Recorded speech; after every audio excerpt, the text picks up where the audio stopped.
Eliana had once been the most celebrated baker in the city of Eridor. Her pastries were the stuff of legend, capable of evoking pure joy with a single bite.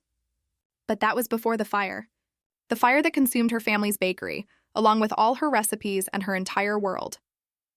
The magic, a gentle hereditary gift, had changed. Now, her emotions didn't just infuse her creations, they were violently ripped from her and trapped within the dough and frosting, leaving her hollowed out and aching. Her once joyous cakes now tasted of a quiet, lingering sorrow, and her bread of a deep-seated loss. The business was ruined, and so, it seemed, was she.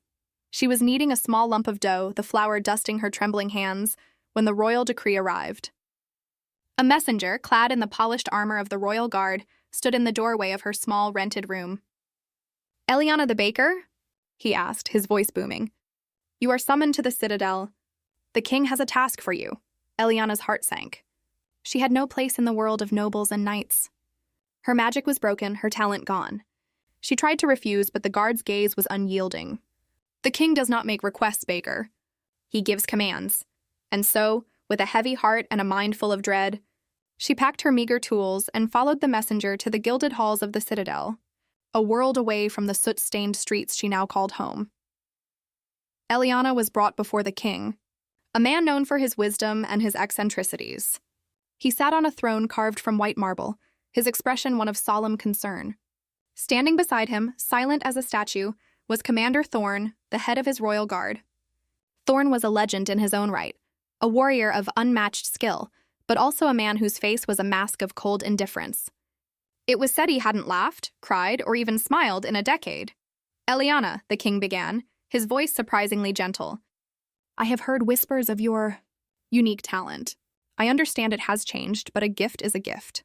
I have a problem, and you, I believe, are the solution." He gestured to Thorne, who did not move or change his expression. "This is Commander Thorne, my most loyal and effective blade.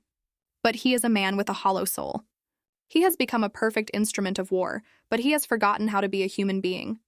I want you to cook for him, daily. I want you to help him feel again." Eliana stared at the commander. His eyes, the color of a winter sky, were devoid of any warmth. She felt a wave of despair.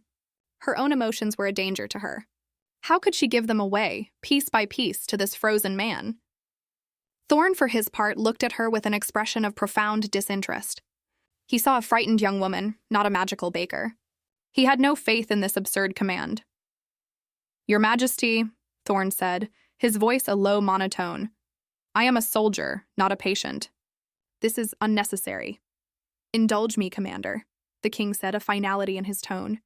He then dismissed them both, leaving Eliana alone with the man whose very existence seemed to defy her magic.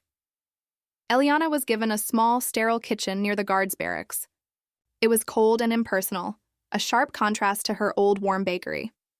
She began her work, preparing a simple, solitary meal for the commander. She felt a pang of loneliness, a deep sense of isolation in this magnificent but cold place.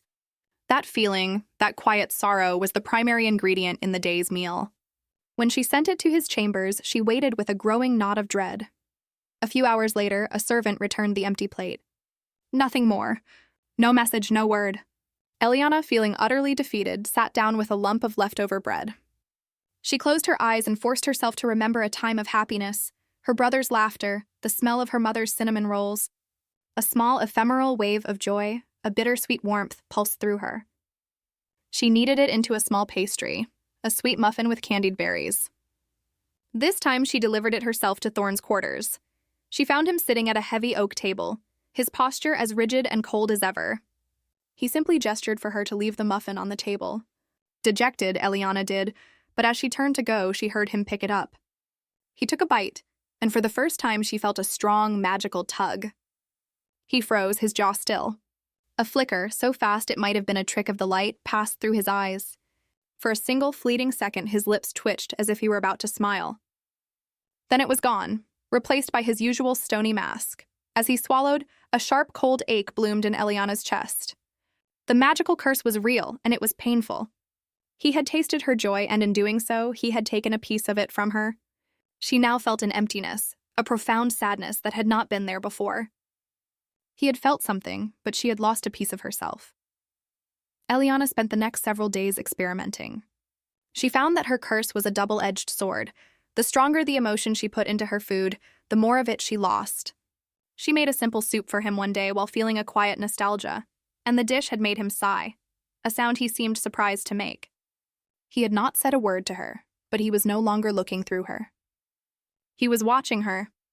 One afternoon, a message arrived from the king, requesting Thorne's presence at a tense diplomatic meeting. Eliana knew the pressure he was under. She felt a wave of intense fear for his safety, a flash of her own deep-seated anxieties. She did not mean to, but as she prepared a stew, that fear became the main ingredient. The magic of her curse was no longer subtle. It swirled around her hands like a dark mist. She sent the stew, but this time the plate came back half-eaten. She was summoned to Thorne's chambers. He was standing there, his face a thunderous scowl, his knuckles white as he gripped the edge of his table. "What did you put in that stew?" he demanded, his voice a low growl.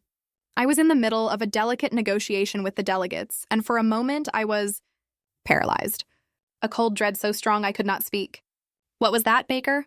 Eliana flinched.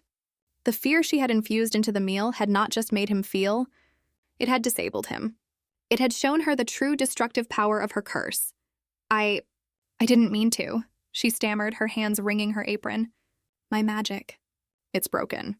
It infuses my emotions into the food. And that was my fear." Thorne stared at her, the anger in his eyes slowly transforming into something else. A strange, cold comprehension. He walked to a window and stared out at the parade grounds. "Broken," he murmured. "A broken baker with a broken magic. A cursed soul, giving away pieces of herself to a man who has none." For the first time since their meeting, Thorne turned to her and saw not a tool or a task, but a person. He saw her pain, the quiet desperation that had been invisible to him before. The magical fear she had unknowingly given him had been the key to unlocking his own suppressed memories, a flicker of the terror he had felt as a boy when his parents were murdered, an event he had long forgotten and locked away. The coldness was not a natural state. It was a shield he had built. "The king's command was wrong," Thorne said, his voice softer than she had ever heard it. "He wants you to give me emotions. But I have them. They are just buried. You don't need to give me new feelings. You need to show me the ones I've hidden. Can you do that?" Eliana's heart fluttered. She felt a mix of hope and fear, a nascent feeling for this strange, powerful man. She knew what he was asking. It was a partnership, a dangerous, magical alliance between the cursed baker and the broken guard. She would have to risk giving away pieces of herself, one emotion at a time, to help him find his own. "The cost," she began, but he cut her off. "The cost is a burden you should not have to bear alone. You and I, Eliana, we are two halves of a whole. You with too many emotions, and I with too few. We will find a way through this. Together." He held out a hand, not to command her, but to offer a silent partnership. Eliana looked at his hand, then at his face, and for the first time, she saw a flicker of something she had never thought to see there, a glimmer of hope. She took his hand, the cool metal of his gauntlet a stark contrast to the warmth of his skin. Their touch sent a shiver through her, and she knew then that this was no longer a task. It was a journey, and with every shared meal and every rediscovered emotion, the line between their magical purpose and their growing feelings for each other would blur, and she would have to decide if helping him find his heart was worth losing her own.